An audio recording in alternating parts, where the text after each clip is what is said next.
Me and Pooh were gonna play Craig and Smokey. In 1995, a small comedy written by Ice Cube and DJ Pooh hit theaters with little fanfare. It wasn't packed with special effects, it didn't have a huge budget, and most of its cast weren't household names. Yet, Friday went on to become one of the most beloved cult classics of the 90s, redefining the stoner comedy and giving audiences a hilarious, authentic look at everyday life in South Central Los Angeles. Part of the film's magic is that it felt real. The jokes, the characters, the neighborhood, everything seemed pulled straight from life, and that was no accident. Behind the camera, Ice Cube and director F. Gary Gray poured their own experiences into the film. On set, the cast improvised, cracked each other up, and created moments that were never in the script but became immortal on screen. But the story of Friday isn't just about what you see on screen. It's also about the hidden gems and behind-the-scenes secrets the cast and crew have revealed over the years. From surprising casting choices to improvised punchlines, tiny paychecks, and unexpected cameos, the making of Friday is just as fascinating and funny as the movie itself. Number 10, authentic details and Easter eggs. I've known this young man for a long time. Every time I throw a party, every time we hanging out, I always make sure we stop whatever record is playing. One reason Friday feels so real is because it literally was. Director F. Gary Gray shot the movie on his own childhood block in South Central Los Angeles at 126th Street. The porches, the houses, the cracked sidewalks, they weren't carefully built Hollywood sets, but the actual neighborhood Gray grew up in. That decision gave the film an instant authenticity. Ice Cube himself said Gray didn't need to be told what the details should look like. He already knew. From sneakers dangling off telephone wires to Deebo's oversized beach cruiser bike, the set decorations came straight out of real South Central life. The filmmakers also had fun sneaking in Easter eggs for sharp-eyed viewers. Gray even gave himself a cameo, appearing as the janitor mopping the floor in the convenience store scene. Another blink and you'll miss it moment features Michael Clark Duncan, years before The Green Mile made him famous. His very first film gig was as an uncredited extra, playing craps in the background with Smokey. And despite the movie's endless weed jokes, the truth is the cast wasn't actually high while filming. Chris Tucker admitted he avoided smoking so he could stay sharp for his scenes. You can't make a movie high. You gotta keep your wits about you. Ice Cube agreed, explaining they used prop herb because he wanted the performances to stay focused, though he laughed that he couldn't speak for everyone else. These tiny details, real locations, cameos, and in-jokes helped create the lived-in atmosphere that audiences loved. The men and women in black.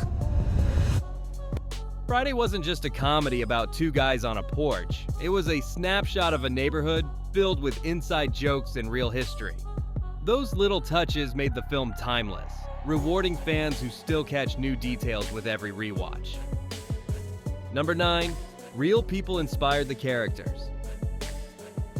Part of what makes Friday so enduring is how authentic its characters feel. They're very dangerous. Are you still meat-free? Yeah, I'm still vegan, yeah. Although I gotta be honest with you. Yeah. There's a couple of things have happened. From Craig's laid-back humor to Smokey's manic energy and Deebo's menacing presence, the people in the film don't come across like exaggerated movie inventions. That's because, according to Ice Cube, almost every single one of them was inspired by someone he actually knew growing up. In interviews, Cube has explained that Friday came out of a desire to show a different side of South Central Los Angeles. In the early 90s, most films about the neighborhood focused on violence and tragedy, but Cube and DJ Pooh wanted to highlight the comedy, friendship, and everyday drama of the block. Everything that happened in Friday has happened on my street at one point or another, Cube said. All of these characters are derived or inspired by real people. The most famous example is Deebo, the terrifying bully who steals bikes and intimidates the neighborhood. Actor Tommy Tiny Lister Jr. revealed that he based Deebo on Eugene Big U Henley, a feared Rollin' 60 Crips leader. Big U taught me that he imposed his will. He was relentless. I grew up in that element, and so I mimicked it, Lister explained. That real-life influence is why Deebo's presence feels so authentic. He wasn't just a movie villain. He was modeled on someone with a genuine reputation for intimidation. Other characters also came directly from Cube's life. Smokey, the endlessly chatty stoner, was inspired by neighborhood personalities who always had jokes and a joint ready. Even smaller roles, like Izal, the scheming crackhead, or Felicia, the neighborhood mooch, were based on people Cube and Pooh had seen hanging around. That grounding in reality gave Friday its staying power. The humor wasn't just silly, it was relatable, rooted in real stories and real people from the neighborhood. When audiences laughed at Smokey or cringed at Deebo, they weren't just watching fictional characters. They were seeing authentic portraits of South Central life, filtered through comedy. Number 8. Smokey was almost played by DJ Pooh. It's almost impossible to imagine Friday without Chris Tucker's high-energy performance as Smokey. His rapid-fire delivery, physical comedy, and endless one-liners turned him into the breakout star of the film. But what most fans don't know is that Smokey almost looked and sounded very different. Originally, Ice Cube and co-writer DJ Pooh wrote the role for Pooh himself. Pooh, who also appears in the movie as Red, the guy who gets knocked out by Deebo and famously cries about his bike, was Cube's longtime collaborator and friend. He helped craft the story and characters, and Smokey was his baby. But when New Line Cinema reviewed the script, they weren't convinced Pooh had the acting chops to carry such a big role. The studio pressured Cube to cast a more experienced comedian, worried that an untested actor might sink the film. That decision could have created serious tension. After all, it's tough to hand over the role you helped invent. But Pooh, putting the project above his ego, stepped aside and agreed to take a smaller role. That sacrifice opened the door for Chris Tucker, who Cube had seen performing on Def Comedy Jam. Tucker's stand-up skills, knack for improvisation, and infectious energy convinced both Cube and director F. Gary Gray Hey, Smokey back here taking a shit! that he was the right man for the part. The studio briefly considered other comedians, including Chris Rock and Tommy Davidson, but Tucker stole the show during his audition. His Smokey wasn't just funny, he was unpredictable, jittery, and larger than life. The chemistry between Tucker and Cube was instant, creating the duo dynamic that anchored the entire movie. In the end, Smokey became Tucker's breakout role, launching him into stardom with Rush Hour just a few years later. But it all started because DJ Pooh was willing to let go of his own creation for the good of the film. Without that choice, Friday might never have achieved the same level of magic. Number 7. Chris Tucker's Tiny Payday and Lightning Shoot. By the time Friday became a cultural phenomenon, fans assumed its stars had cashed in big. But behind the scenes, the reality was the opposite. The movie was made on a shoestring budget of just $2 million, and nearly everyone worked for what amounted to pocket change by Hollywood standards. John Witherspoon, who played Craig's hilarious father, later revealed, "Friday cost $2 million to make. We got paid $5,000 apiece to do that movie." Chris Tucker, who stole the show as Smokey, confirmed his paycheck was slightly higher, about $10,000. Bill Clinton. That was fun. We went to like 3-4 countries in Africa. And Clinton was great, man. We had so much fun. We had so many, so many places to go. We started getting bored. Sometimes we just start playing games. By the standards of blockbuster films, that was shockingly low. Yet Tucker didn't complain. "It was just a small movie," he told Shannon Sharp years later. "We filmed it in 20 days. I got about $10,000 for it. I didn't care. I wanted the opportunity."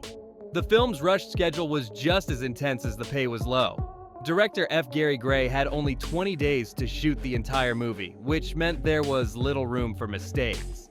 Tucker remembered being reminded constantly, "Don't waste film." Most scenes had to be nailed in 1 or 2 takes, forcing the cast to bring their best energy every time. The lack of resources could have been a burden, but Tucker believed it actually helped. Without the distractions of massive sets or drawn-out shoots, the cast focused purely on the comedy. That simplicity worked. As Tucker later explained, it was just him, Ice Cube, and a camera on the porch. And that's where the magic happened. Ironically, the performance that launched his career and became iconic in black cinema history paid almost nothing. But for Tucker, the payday was secondary to the exposure. In a way, Friday's low-budget grind became part of its charm. It was raw, fast, and unpolished, just like the neighborhood it depicted. The movie may not have made the cast rich at the time, but it made them legends forever. Number 6. Hilarious improvs and on-set inside jokes. One of the reasons Friday still feels so fresh nearly 3 decades later is because much of it wasn't scripted word for word. Director F. Gary Gray encouraged his cast to improvise, letting them draw from their own neighborhoods and comedic instincts. The result was dialogue that sounded natural, raw, and absolutely hilarious. Chris Tucker was the king of improvisation on set. His manic delivery and endless riffing produced some of the film's most unforgettable moments. The line that became Smokey's most famous, "You got knocked the fuck out." You got knocked the fuck out, man! Give me my goddamn money. The payback's a motherfucker, ain't it, nigga? Wasn't in the script at all. Tucker later explained that in his neighborhood, whenever someone got beat up, people didn't ask if you were okay. They announced it to everyone loudly. He brought that real-life detail to the screen, and the crew knew instantly they had comedy gold. The set was often filled with so much laughter that it became difficult to film. Camera operators admitted they had to look away or step outside during certain takes to avoid shaking the shot from laughing too hard. Nia Long, who played Debbie, recalled that whenever A.J. Johnson, Izal, was around, the crew braced themselves because they knew something unscripted and ridiculous was coming. John Witherspoon, a seasoned comedian, also contributed some of the film's most quoted moments through improvisation. His kitchen rant, "Every time I come in the kitchen, you in the kitchen, in the goddamn refrigerator," and his infamous bathroom warning were completely made up on the spot. Witherspoon later said he was shocked at how many fans quoted those lines back to him for the rest of his career. This freedom to ad-lib turned Friday into more than just a scripted comedy. It captured the spirit of real neighborhood banter, the kind of jokes and put-downs you'd hear on a South Central porch any given afternoon. By letting the cast cut loose, Gray preserved a sense of authenticity that scripted dialogue alone could never achieve. Number 5, by Felicia, a throwaway line turned phenomenon. Few lines in film history have leapt from the screen into everyday culture as powerfully as Friday's casual dismissal. By Felicia. What's funny is that at the time, nobody thought twice about it. Hell no! Craig. Bye, Felicia. It was just a throwaway joke, a quick brush off when Felicia, the neighborhood mooch, tried to borrow yet another item from Craig and Smokey. Yet that tiny moment went on to become the movie's most enduring legacy. Angela Means, who played Felisha, later reflected that nobody on set expected the line to stick. "None of us expected Bye Felicia to last forever," she admitted. It was simply a bit of natural neighborhood humor, something Ice Cube said with the kind of blunt finality people in South Central used to shut down freeloaders. Smokey and Craig don't even bother arguing. They just dismiss her with those 2 words. Years later, Bye Felicia took on a life of its own. The phrase became shorthand for "get out of my face," adopted by hip-hop culture, social media, and even mainstream television. Ice Cube himself has laughed about how surprised he was to see the phrase become a permanent part of slang. Bye Felicia is now the new term for "get the fed out of my face," he explained proudly. For Angela Means, the viral fame was bittersweet. While she appreciated the recognition, she also wished audiences remembered that Felicia was more than just the butt of a joke. She's spoken about how the character reflected real struggles in the neighborhood, people battling poverty and addiction. But for most fans, the line became the defining moment. That's the magic of Friday. Even its smallest details became cultural milestones. A casual diss between friends on a porch transformed into one of the most quoted lines of the 1990s. Decades later, people who have never even seen the movie still know what "Bye Felicia" means. It's a testament to how this little bitty movie produced a phrase that will outlive even the film itself. Number 4. Ice Cube and F. Gary Gray's neighborhood roots. One of the reasons Friday feels so authentic is because it was made by people who actually lived the life they were portraying. Ice Cube grew up in South Central Los Angeles, and director F. Gary Gray was literally shooting the movie on the very block where he spent his childhood.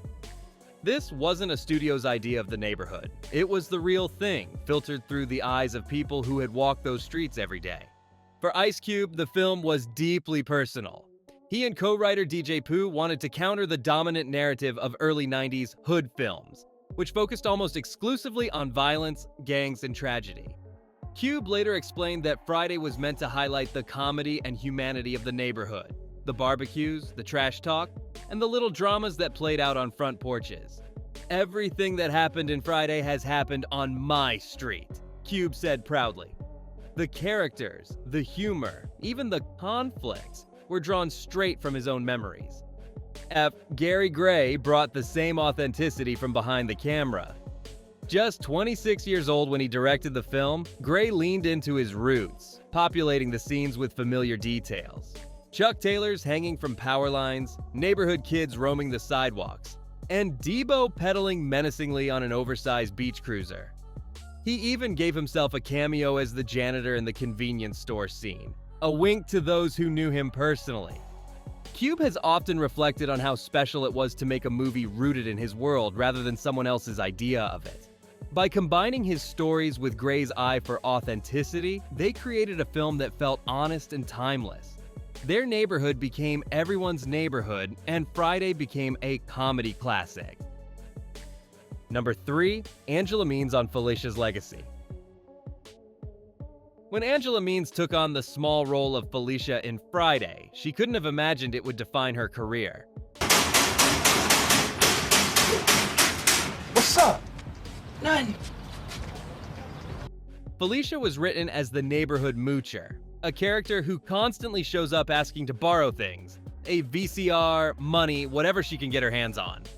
On paper, it was just a minor supporting part. But thanks to Ice Cube's cold dismissal, "Bye Felicia" became a cultural catchphrase, and Angela Means found herself forever linked to one of the most quoted lines in movie history. For Means, the fame was bittersweet. In interviews, she has admitted that while she's proud to have been part of Friday, she wishes audiences remembered more about the character than just the punchline. Felicia wasn't simply comic relief. She represented a real type of person in South Central, someone struggling with poverty, addiction, and rejection.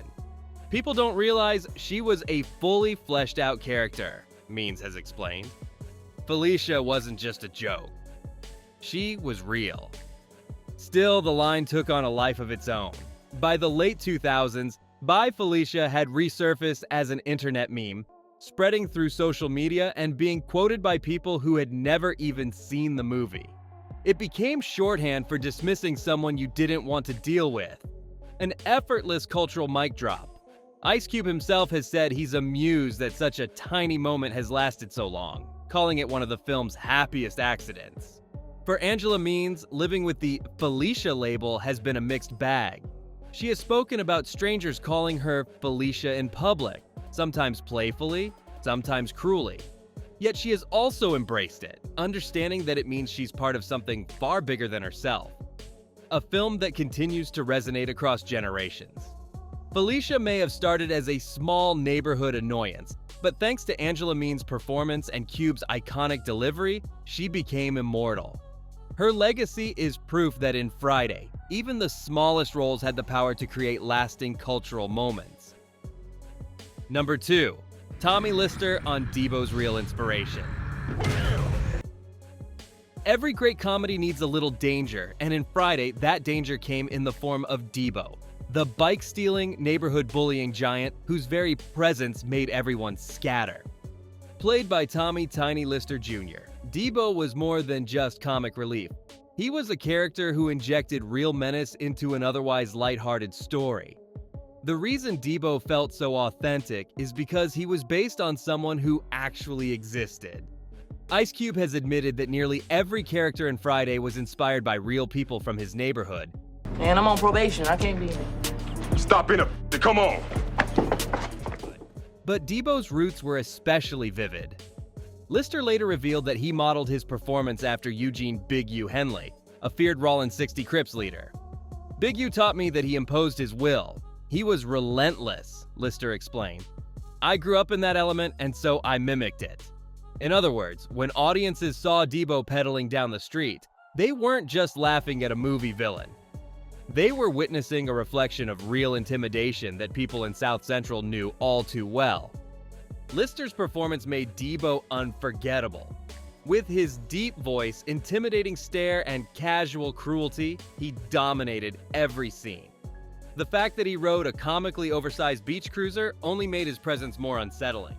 Detail Ice Cube and director F. Gary Gray insisted on because it felt so true to the neighborhood. Number 1. Chris Tucker's ad-libbed classic lines.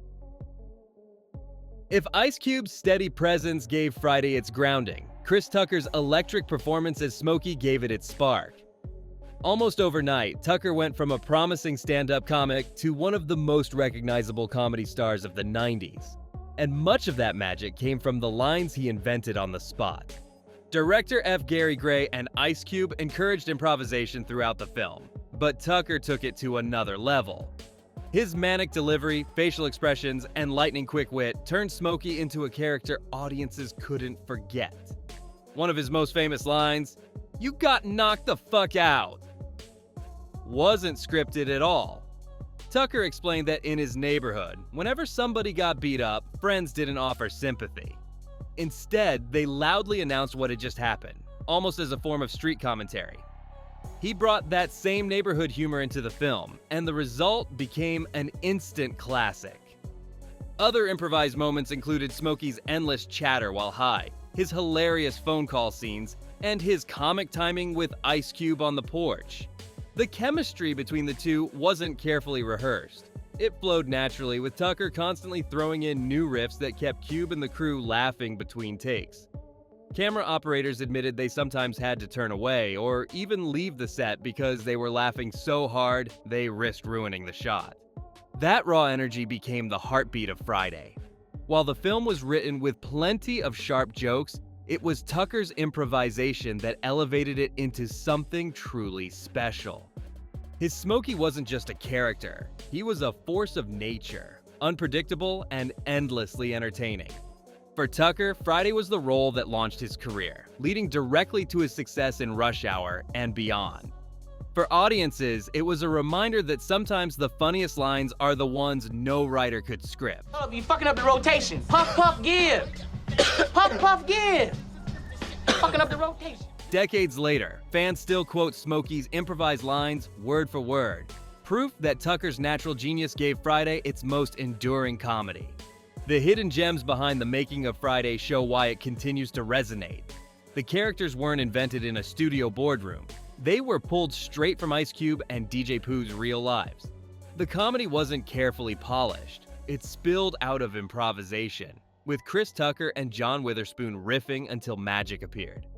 Even the tiniest details, from sneakers on telephone wires to a dismissive two-word line, became iconic.